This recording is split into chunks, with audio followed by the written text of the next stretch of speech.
నేను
ఇంతకుముందు అధ్యక్షుని, నా తర్వాత ప్రెసిడెంట్ నిరంజన్ రెడ్డి అధ్యక్షుడు.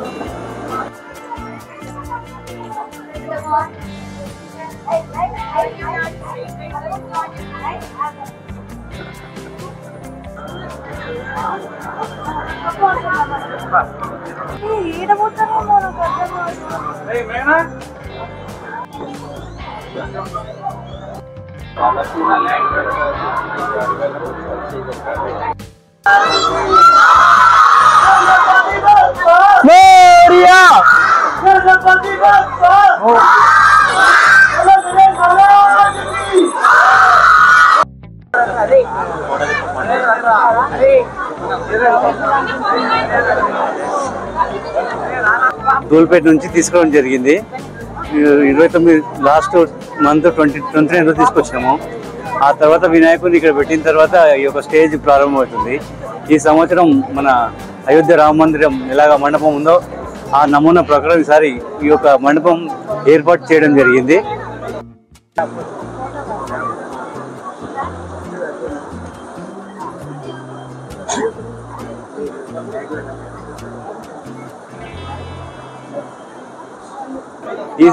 ఎవరైతే మనం అంత దూరం వెళ్ళక ఈ యొక్క అయోధ్య రాముని దర్శనం చేసుకోలేరో వాళ్ళకు ప్రత్యేకంగా ఏం చెప్తున్నాం అంటే ఇక్కడికి వచ్చి బాలరాముని దర్శనం చేసుకున్న తర్వాత మా ప్రత్యేక దైవం మా లంబోదరుడు మా వినాయకుని దర్శనం చేసుకున్న తర్వాత వాళ్ళకు చాలా ఆనందంగా ఉంటుంది.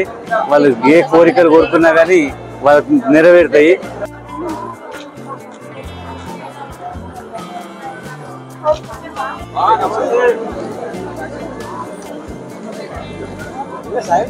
ఇలాంటి కోరికలు ఉన్నా కానీ వాళ్ళు స్వామి దగ్గర ప్రార్థించుకుంటే అవి నెరవేరుతాయి.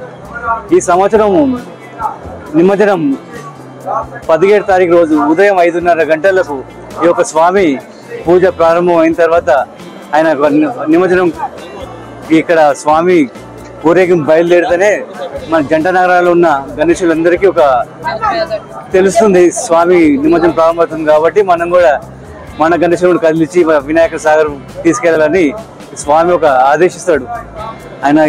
ఆయన ఆదేశాల ప్రకారమే ఇక్కడ నుంచి జంట నగరాల గణేశులైనా సరే ఊర్లో గణేశులైనా సరే బయలుదేరుతాయి.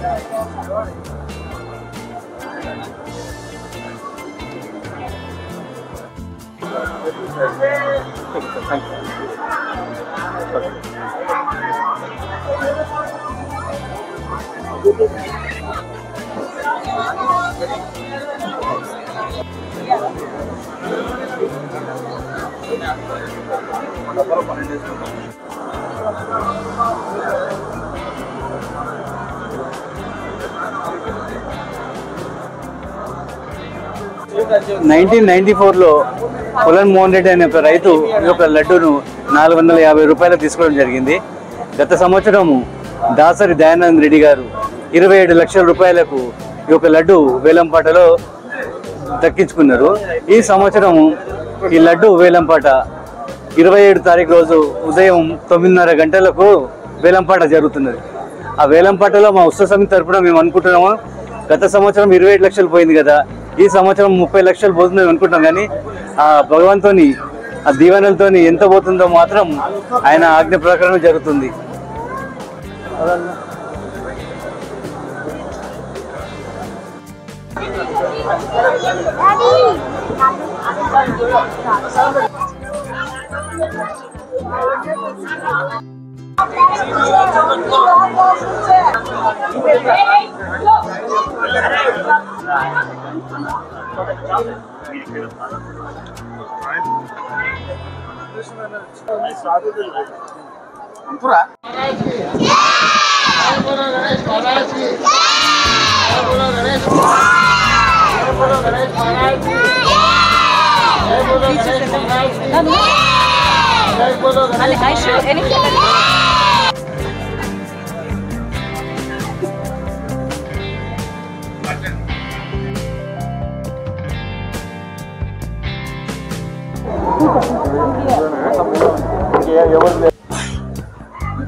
Thank you.